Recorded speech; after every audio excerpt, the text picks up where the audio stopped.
I have to say, I am opening the cat food. It's a very important job, opening the cat food. So if I don't open the cat food, cats don't get fed. As you can see, I'm doing such a great job of it.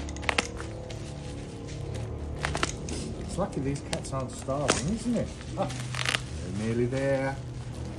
Look at that. That is wrapped. Oh, see?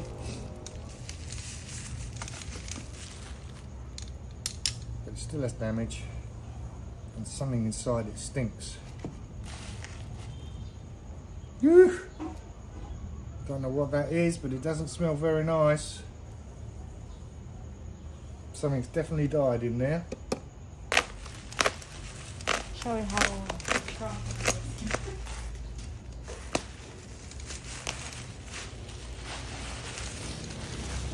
Ah, there's one here that's broken. Whoosh, it stinks.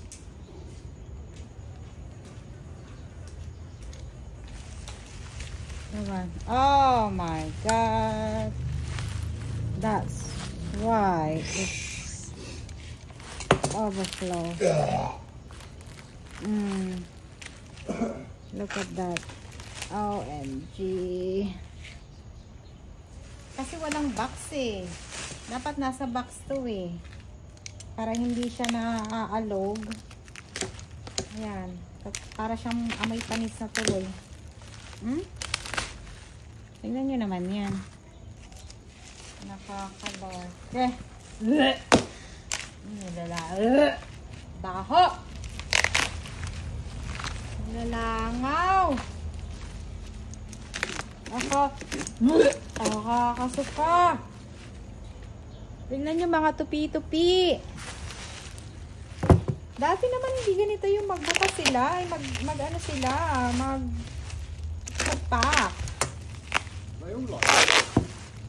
Kasi they all ano. Oh, they all fold. They all ganyan. Kasi dapat naka-box siya para hindi siya na-fold ng ganyan. Tingnan mo naman. Ito talaga, ayan, itatapon ko na to. Di sayang, diba? Kasi na-open na siya. Ay, nako. Nako naman, Polo Pets. Ayusin niyo yung inyong pagpapak. Sayang. Ini-endorse ko pa naman to. Pero nga, minsan ganyan talaga yung darating. Hindi ko alam kung sa seller tong pagpapak ha, or sa ano, sa delivery or sa riders, I don't know. Pero dapat, usually kapag ganitong can, dapat nakakarton siya para kahit na magtapon-tapon or mabagsak-bagsak, hindi siya ganito ma-open na ganyan. Tapos maisak. Syempre, babaho siya. Pagka matagal na na-stocks sa delivery. Ay, nako. Panis na. Kaya ganyan kabaho. Ay, nako, Polo Pets. Paayos po ang inyong pagpapak. Pagkakasyahin ko sana silang dalawa sa isang bag. Kaya lang, nag-aaway naman sa loob. Nagre-ready nga ako ng gamit nila dahil dadali namin sila, magpapagrooming sila. Nagdadala kasi ako ng catnip kapag dinadala ko sila doon kasi minsan hyper yan. So para kumalma. Ito yung ngayon dinadala kong bag, maraming packet yan, may malaki siya. Kasya yung dalawang cat dito. Ayan o, kasya sila, diba?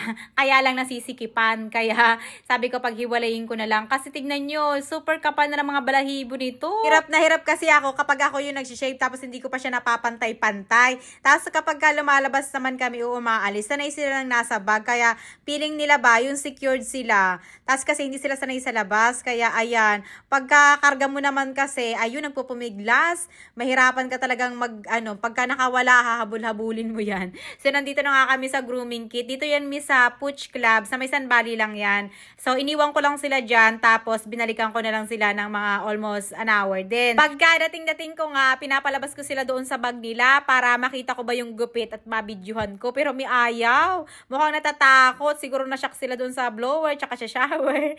So, ayan na nga. Naglakad lang kami pa uwi. Kasama ko na pala niyan si Bunso. So, tag-isa kami nung cat bag carrier. Tapos, nung pag-uwi namin, ayan, masaya na sila. Nililinisan na nila yung sarili nila.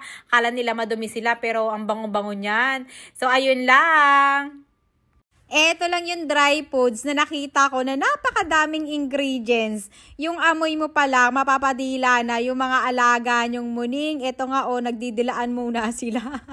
Nang pagkasabi kong we have yummy foods. Eto nga siya from Petshop. Freeze dry cat food. Salmon yung flavor niya pero napakadami niyang ingredients na mga vegetable. Meron pa yung broccoli, may celery, at mayroon pang prutas na cranberry, may corn. Diba, ang dami niyang ingredients na healthy. 1 kilo na yung laman nito. Maliliit lang siya, tignan nyo. Kaya pa pwede siya sa mga cat na 3 months pataas. Yung mga pusa ko nga hindi na makapag-antay. Tingnan nyo naman, kaya napagalitan. Akala mo itsura niya, hindi pinapakain. Eto nga, nilagay ko na siya sa plato para salo na silang kumain. Kung mahilig nga sa mga dry food, yung mga alaga nyong pussycat, eto may itry nyo. Napaka-healthy na dry foods. Kadalasan kasi, yung mga nabibili kong dry food sa palengke o yung mga tingi-tingi ba, ang tatapang ng amoy niya. Alam mo yung amoy pa lang, kailangan mo pa talaga siyang haluan ng tubig or hugasan para hindi masyadong maalat. Pero tingnan nyo ito yung amoy niya, masarap siya hindi siya masyadong matapang. Tingnan nyo, sarap na sarap yung mga pussycat ko. Uy, tingnan nyo pagkatapos kumain, nagdilaan ulit sila. Napaka-cute, ayan, ibig sabihin naglilinis sila.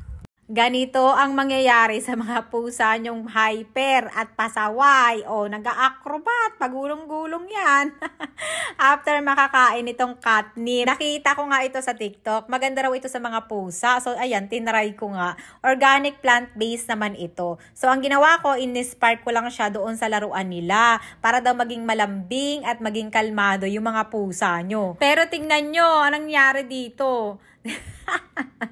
Hindi niya alam yung gagawin niya. Mukhang nabuang na to. Tignan nyo, paikot-ikot na siya. Hindi niya na alam yung gagawin niya. Yung dating ayaw nilang pumunta dito sa laruan nila. Ala, tignan nyo. Oh, kalmado ba yan? Kalmado siya, pero parang nabuang. Oh, hindi niya alam kung anong gagawin niya. Normal ba yan? Napansin ko lang, kapag ka female cat, hindi sila masyadong attractive dun sa catnip. Not like yung male cat, talagang gustong-gusto niya. Kasi tignan mo to, female cat yan. Tinititigan niya rin yung kapatid niya. Kaya maya-maya, ayan, inatake niya na. Ganyan sila mag-away o masyadong active. Parehas nakasinghot. Yung dati nilang hindi pinapansin na laruan nila, ngayon nag-aagawan na. After ko nga malagyan itong catnip, ala, effective pala siya. Ito nga ang isa, nagtago dito. At ito naman isa, knockout, knockout ka. Yung dating, takot na takot akong paliguan yung mga muning ko dahil baka makalmot ako. Dahil kumakawala talaga sila, sinusutan ko pa yan sila ng NetHub. Nakikipagmatigasan, pero ngayon tignan nyo na hindi na sila takot maligo. Tignan nyo naman, para lang ako naglalaba. Ang una kong ginagawa, nagpapainit ako ng tubig. So maligam-gam dapat yung gagamitin nyo. At gumagamit ako ng mabulang sabon para mas na-enjoy nila kapag nakababad sila sa tubig. Eto palang sabon na ginagamit ko sa kanila is from Akika. Herbal soup siya, kaya kahit na dila-dilaan nila yung katawan nila pagkatapos nilang maligo, safe na safe sila. Meron na rin pala yung kasamang net para hindi siya madaling matunaw. Pero malaki yung sabon 200 grams siya. Lumalambot nga yung balahibo ng mga alaga ko dito. Tingnan nyo naman nag-e-enjoy talaga sila kapag pinapaliguan ko. Tapos nililinis ko yung mga tenga-tenga nila. Walang kawala-kawalami, nakatayo pa yan ha. Every 2 weeks ko talaga silang pinapaliguan. Or depende, kapag madalas silang nasa labas, hindi mo mapigilan. Kitang-kita mo kasi yung madungis nilang katawan. Minsan talaga tinatamad silang maglinis ang kanilang sarili. Kaya ayan talaga, ayaw ko nang madungi sila kasi nga lagi nakatabihan sa amin. Ito na yung mga itsura nila kapag nabasa. Parang mga nagmukhang daga. Hindi ko na yan binoblow dry. Mabilis lang matuyo. Dinidilaan lang nila yan. At ito na nga, lang natuyo. At may kasama pala yan brush siya kapag kayo ay umorder ng sabon. At meron na rin siyang pet deodorizer.